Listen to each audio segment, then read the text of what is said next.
बृहस्पति जी से बहुत कुछ देखा जाता है, लेकिन उनमें से मूलभूत रूप से सार रूप में क्या जान सकते हैं, क्या देख सकते हैं कुंडली में, जन्मपत्री में, आज इसको एक्सप्लेन करता हूँ।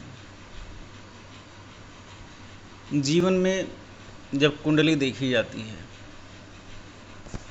आदेश तो यह है शास्त्र का कि आपको सर्वप्रथम जातक की आयु देखनी चाहिए। आयु है तभी कुछ आप किसी अन्य प्रश्न का उत्तर दे सकते हैं, और यदि आयु ही नहीं है तो अब आप जो भी कुछ प्रिडिक्ट करेंगे, किसी बारे में कुछ भी बताएंगे, वो सब व्यर्थ होगा और आप झूठे कहलाए जाएंगे। हालांकि आयु एक बहुत बड़ी गणना है। कौन जातक कितना जिएगा, न तो इतना समय ज्योतिषी के पास और न इतना समय प्रश्न पूछने के वाले के पास। फिर भी आयु का जो संदर्भ है वो बृहस्पति जी के अंतर्गत आता है। किसी भी जातक को दीर्घायु करने में बृहस्पति जी सर्वोपरि हैं। बृहस्पति जी आयु के अलावा, आयु में भी दीर्घायु करने के अलावा धन, पद, प्रतिष्ठा, सामाजिक हैसियत, विज्ञान, वैधत्व का गुण, कानून, न्याय शास्त्र,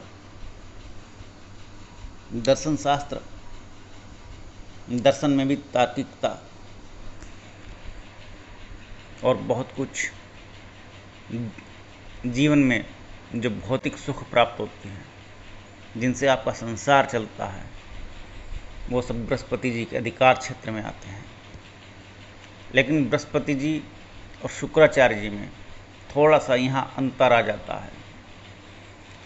शुक्राचार्य जी भी संसार जिन विषय वस्तुओं से, भोग विलासी वस्तुओं से जीवन चलता है, उनमें आसक्ति बनाए रखते हैं, और बृहस्पति जी देते सब कुछ हैं, लेकिन जातक को आसक्ति रहित जीवन प्रदान करने की सामर्थ्य प्रदान करते हैं, अर्थात अध्यात्म प्रदान करते हैं। आध्यात्मिक क्षेत्र में ज्ञान और कुशलता और उस आचरण को प्रभावित करते हैं।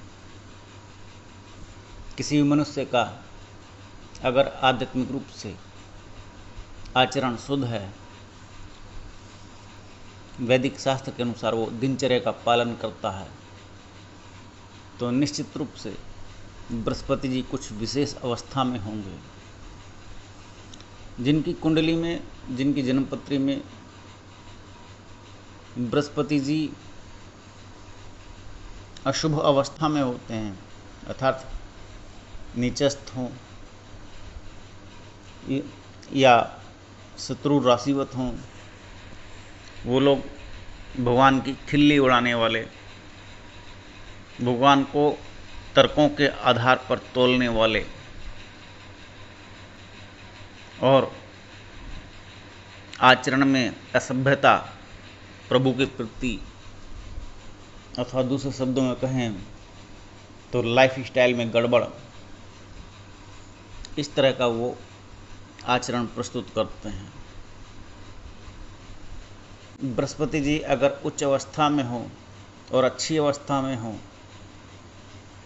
तो बृहस्पति जी तब ऐसे गुणों को प्रदान करते हैं जिससे जातक लोक कल्याण का कारक बनता है। तो लोक कल्याण का क्षेत्र भी बृहस्पति जी के अंतर्गत आता है। बृहस्पति जी अगर स्वतंत्र रूप से केंद्र में बैठे हों, 1, 4, 7, 10 में उच्च के हों, विद्या आयु अच्छी और मजबूत रहेगी। कम से कम विद्या तो सुनिश्चित है और आयु भी सुनिश्चित है। अगर बृहस्पति जी षड्बल में बली हों, अर्थात अंदर के अंशों में नवमांश हो गया, सप्तमांश, दसमांश, द्वादशांश, इस तरह से, तब जातक घोड़ों की और हाथियों की सवारी करता है। वर्तमान में दुपहिया चौपहिया वाहन कह सकते हैं, और ज़्यादा श्रेष्ठ अवस्था में हों बृहस्पति जी तो कई कई कार एक साथ रखता है। बृहस्पति जी के विशेष गुण ये हैं कि ऐसा जातक दैवीय संपत्ति से ओतप्रोत रहता है। ऐसे जातक के पास अपनी इष्ट सिद्धि अर्थात जिसको उसने सिद्ध किया है वो इष्ट है अथवा नहीं, लेकिन दैवी कृपा से इसको इष्ट सिद्धि बोला जाता है।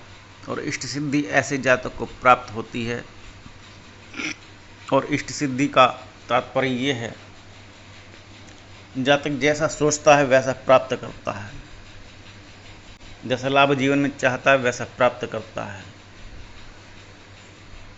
जीवन में पुत्रों की बड़ी महत्ता है। बृहस्पति जी बलशाली हों तो कई सारे पुत्र प्रदान करते हैं, और कई बार ऐसा भी देखने में आता है बृहस्पति जी पंचम भाव में उच्च के होकर बैठे हों तो पुत्र और संतान की तरफ से पीड़ा देखने में आती है। जातक की संतान नालायक, कष्टकारी, अथवा संतान में पुत्र ही ना हो, केवल लड़कियां हों, ऐसा भी देखने में आता है।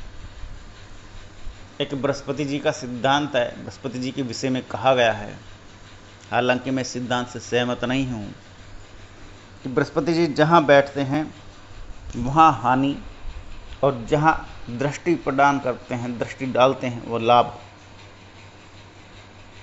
अर्थात जहाँ जहाँ बृहस्पति जी बैठे हों वहाँ वहाँ हानि, और जहाँ जहाँ दृष्टि डालें उस जगह का लाभ। इस कैलकुलेशन के हिसाब से बहुत सारे जन्मपत्री के फल बदल जाते हैं, और मैं इस सिद्धांत से बिल्कुल भी सहमत नहीं हूँ, लेकिन लोकल पंडितों में, लोकल ज्योतिषमय सिद्धांत उनके कथनानुसार काम करता है। लेकिन मेरे जीवन में मैंने केवल 2, 5, 7, 9 और 11 इनमें भी पंचम और सप्तम में विशेष रूप से केवल इस सिद्धांत को देखा है। पंचम में संतान की तरफ से और सप्तम में बृहस्पति जी हों तो पति की तरफ से सामंजस्य बैठाने में, एडजस्टमेंट करने में परेशानी होती है। सप्तम में बैठकर, सप्तम चूंकि आध्यात्मिक यात्रा का भी एक घर है, तो वहाँ से आध्यात्मिक यात्रा के लिए बृहस्पति जी प्रेरित करते हैं, और उसका मन अथवा जीवन की परिस्थितियाँ ऐसी बनाते हैं कि वो भोग विलास में ज़्यादा न रमे, बल्कि प्रभु के अंदर ज़्यादा रमे। तो ऐसे में बृहस्पति जी आध्यात्मिक ग्रह होने के साथ साथ शनि और गुरु को, अतः शनि और बृहस्पति जी को आध्यात्मिक ग्रह कहा गया है, और दोनों ही एक से बढ़कर एक अध्यात्म के क्षेत्र में उपलब्धियां, ज्ञान और दैवीय संपदा प्रदान करते हैं। तो बृहस्पति जी सप्तम में बैठ करके तो अपना अच्छा फल दे रहे हैं, लेकिन भौतिक जगत के अनुसार उस जातक को पति या अपोजिट सेक्स का सुख मिलने में परेशानी होती है। और सेम यही परिस्थिति 12वें घर में बृहस्पति जी बैठ जाएं तब भी होती है। बृहस्पति जी 6, 8वें और 12वें घर में चले जाएं तब भी बृहस्पति जी के अच्छे फल जो लग्नेश को सुरक्षा देंगे, लग्नेश को दीर्घायु करेंगे, वो भी कम हो जाते हैं। ऐसे में जातक मध्यम आयु बन जाता है। बृहस्पति जी के गुणों में सर्वप्रथम विनम्रता, किसी जटिल विषय को आसान शब्दों में, सरल शब्दों में कहने की क्षमता ये प्राप्त होती है। कितना कठिन विषय हो, लेकिन उसको बृहस्पति जी जिसके उच्च हैं वो सरल शब्दों में व्याख्यायित कर देता है। तो बृहस्पति जी के प्रभाव से जीवन में बहुत सारे सुख जो लॉन्ग टर्म तक चलते हैं, और किसी भी विषय वस्तु का चलना अच्छी अवस्था में और बृहस्पति जी के अधिकार क्षेत्र में है। अब विषय वस्तु का लंबा चलना, लॉन्ग टर्म में अच्छा चलना, इस बात को ऐसे समझे जैसे आपने कोई व्यापार शुरू किया या कोई हॉस्पिटल बना, तो उसका जो मैनेजमेंट है जिससे वो रन करेगा 8 साल, 10 साल, 20 साल, वो जो टाइम पीरियड है, वो टाइम पीरियड की अवधि बृहस्पति जी के अधिकार क्षेत्र में आती है कि वो कितनी कुशलता से संचालित किया जाता है। तो आज मैंने बृहस्पति जी के कुछ छोटे से फल कहे हैं, आगे कुछ और। नमस्कार।